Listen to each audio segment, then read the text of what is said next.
মহানবী হযরত মুহাম্মদ সাল্লাল্লাহু আলাইহি ওয়াসাল্লামকে অবমাননার অভিযোগকে কেন্দ্র করে উত্তাল ভারতের মহারাষ্ট্র। সম্প্রতি ইসলাম ধর্ম নিয়ে বিতর্কিত মন্তব্য করেন রাজ্যটির হিন্দু ধর্মের এক প্রচারক। তাতে সমর্থন জানায় রাজ্য বিজেপির এক বিধায়ক। এ নিয়ে ক্ষোভে ফুঁসে ওঠেন সেখানকার মুসলিমরা। দেওয়া হয় বিক্ষোভের ডাক। প্রতিবাদী মুম্বাই অভিমুখে লং মার্চ করছে হাজার হাজার মুসলিম।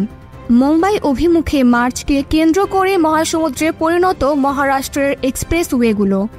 মহানবীকে অবমাননা করা এক হিন্দু ধর্মীয় প্রচারক এবং বিজেপি নেতার অভিযুক্ত শাস্তির দাবিতে এই বিক্ষোভ। इस्लाम धर्मामध्ये ज्या व्यक्तीला आदर्श मानलेला आहे, या मोहम्मद पैगंबराने वयाच्या 50व्या वर्षी एका 6 वर्षाच्या मुलीशी लग्न केलेलं आहे। या मुस्लिम धर्मामध्ये स्त्रियांवर जे हत्या घडतात त्याला कारण आहे, अत्याचाराचं हेच कारण आहे की त्यांचे आदर्शच अत्याचारी होते। ঘটনা শুরু হয় চলতি মাসের প্রথম দিকে।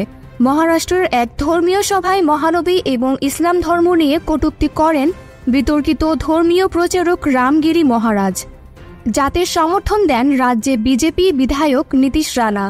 শুধু তাই নয়, মসজিদে ঢুকে মুসলিমদের উপর হামলা চালানোর হুমকিও দেন কট্টর হিন্দুত্ববাদী এই নেতা। अगर कुछ भी मस्ती तुम लोगों ने किसने भी की तो तुम्हारे मस्जिदों के अंदर आके चुन चुन के मारेंगे, इतना ध्यान में रखो। নীতিশের এমন মন্তব্যে তোলপাড় সৃষ্টি হয় গোটা রাজ্যে। ধর্মীয় অবমাননা এবং রাজ্যের শান্তিভঙ্গের অভিযোগে দায়ের করা হয় একাধিক মামলা।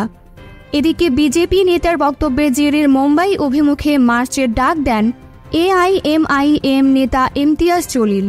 অভিযুক্ত দুজনকে গ্রেফতারের দাবি জানান তিনি। সোমবার সকালে মহারাষ্ট্রের ঔরঙ্গাবাদ থেকে শুরু হয় মুম্বাই অভিমুখে এই যাত্রা।